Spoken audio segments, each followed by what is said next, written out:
Hello, and welcome back to another episode here at MSA. So glad you could be here. Today we're going to talk about a gentleman that we normally don't talk about. I don't think we've ever talked about him on this show. But Vivek Ramaswamy, in my opinion, deserves a little bit more airtime because there's the things that he is saying that's absolutely different than what a lot of people are saying. And I don't find it to be just some kind of spin that he's trying to put on his campaign. Now, I know there's a couple people ahead of him. DeSantis got ahead of him, and Nikki Haley got ahead of him, things like that. But it's never over till it's over. Now, the reason that we're going to talk about Ramaswamy today is he was on NBC, and he was being interviewed and continuously interrupted while he was trying to speak, and they were trying to form a couple different narratives on him, and you're going to see how he responds. He's very tactful, and he's really good at what he does. But I also think he's sincere in what he has to say. So we're going to roll this clip. We'll be right back to get into a little bit of discussion on that, and then finalize this whole segment up and how we feel about all of it. All right? All right. Just hang in there. We'll be right back. See you in just a second. Why are you focused on these conspiracy theories? Well, focused is a heavy-handed word, Dasha. If you take 80% of what I said, I'm talking about policy and future direction of the country, talking about how we'll increase the supply of energy to bring down the cost for everyday Americans. And so that's 80% of what I'm talking about, but I'm not going to hide from what I do believe are realities hiding in plain sight that people deserve to know about, which the last item that you described. It's not a secret that Larry Fink is going to fundraisers of Nikki Haley, propping her up. That actually one of the biggest funders of the lawsuits against Trump, including efforts to keep him off the ballot, is Reid Hoffman, the founder of LinkedIn. That's a $250,000 donor to super PAC supporting Nikki Haley. And so I reject this mainstream media general narrative of dismissing something as a conspiracy theory, when in fact I'm a big fan of going after facts hiding in plain sight. But you know that when you say these things, you know when you bring up the Gretchen Whitmer thing, you know when you bring up January 6th being an inside job. Yes, 80% of what you talk about might be policy, but when you hit those issues, that's going to take over the news cycle. You know how it works. I don't think it should. I'm speaking the truth, but as it does evenly across the board. You're a smart guy. You know how it works. Are you using that to get attention as you've been slumping in the polls? To the contrary, I'm actually speaking. You have a lot of political analysts that look at this and say exactly what you're saying. Why aren't you just saying what causes you to poll better? It's what every other political candidate's doing. They're taking what their consultants serve them up. Here's what the voters say are the top issues. Spout back to them what the voters want to hear. So why? I'm sharing my true convictions. And I think if we want to revive our constitutional republic, we deserve a government that tells the people the truth again. Not just when it's easy, but when it is hard. Our government has systematically lied to us on things that really matter. Of the origin of COVID-19. We were told for years that it didn't come from a lab in China, when it absolutely did. In fact, you were suppressed on social media for saying it. The eve of the last election, I think it's shameful that the Hunter Biden laptop story was systematically suppressed so voters didn't have that information. You're talking about Gretchen Whitmer being an inside job of entrapment. I'm talking about a government that has lied to its people. The same FBI that's investigating conservatives, the same FBI and the same law enforcement apparatus, Jack Smith, that has subpoenaed millions of Americans for anybody who liked or retweeted a Donald Trump post in 2020. That's Orwellian, but that's the same federal law enforcement apparatus that put people up to an alleged kidnapping plot that they otherwise wouldn't have been put up to. Multiple defendants acquitted on grounds of entrapment. And so is this a top issue that voters bring up on the mind of voters? Absolutely it's not. But if the mainstream media is pushing, and the establishment in both parties is pushing one established narrative. So if it's not a priority for voters, why are you so focused on it? Because truth is a priority for me.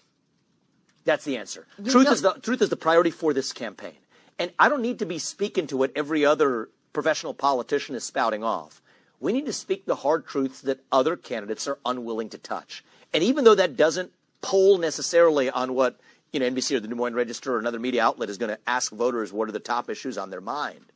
It's important. What really is important to many voters, I believe, is a government that trusts them with the hard truth again. That hasn't happened for a very long time. And so my view is if that's what the voters want, that's what they're going to get from me. If they want somebody who's going to incrementally reform things, change tax rates by 1% one direction or another, and call that a legislative accomplishment, go with somebody else. That's not me. But if you want a candidate who is actually going to revive the ideals of 1776, who is going to trust the people transparently with what the government knows to be true, if you want a government that actually is of and for and by the people again, I think I'm the sole candidate in this race who can deliver that. And that choice is up to the voters. But I believe that's what the voters will want. If not, I won't be the president. Okay, you got to see that clip? Now, did you notice how he continuously was interrupted? She kept asking him, what about this? What about that? And he was saying, that's not, if I wanted to be like all the other professional politicians, I would answer that way. Or I'd have my people look at what's the best polling things to say right now. And he's not doing that like other people are. And one of the things I really liked is when he pointed out how all of a sudden you notice that Nikki Haley's got all this traction and she's starting to move up in the numbers. And look who's back behind her. That's a big money. That's a big hater money. If you really do a little bit of research on that, there's a lot of hater money behind her right now. And it kind of makes me understand why I don't really believe a lot of her message and what she says. And I also don't understand how she can get into some of these discussions when she's out, doing her campaigning and say a few things that would normally start to bury other people. And somehow she still keeps to rise up in the polls. Doesn't make sense. But that's not what this is about. What it is about is Vivek Ramaswamy, I feel, would make a fantastic vice president. If you put Donald Trump and Vivek together, this country would get back on track so quickly. And we need a strong vice president. You can't just have anybody come in as vice president on this one. And it's not because, this is the biggest election ever. It's because there's so much chaos that's been going on.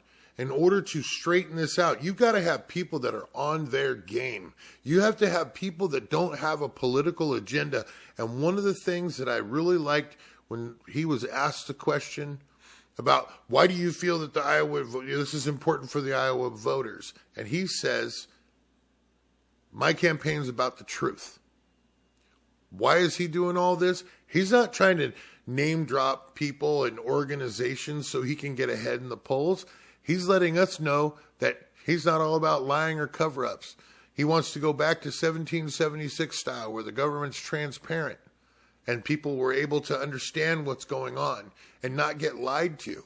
All this rhetoric, if you look at the way half of these politicians, when they get up and they speak, they use big, giant buzzwords that kind of twist things around a little bit.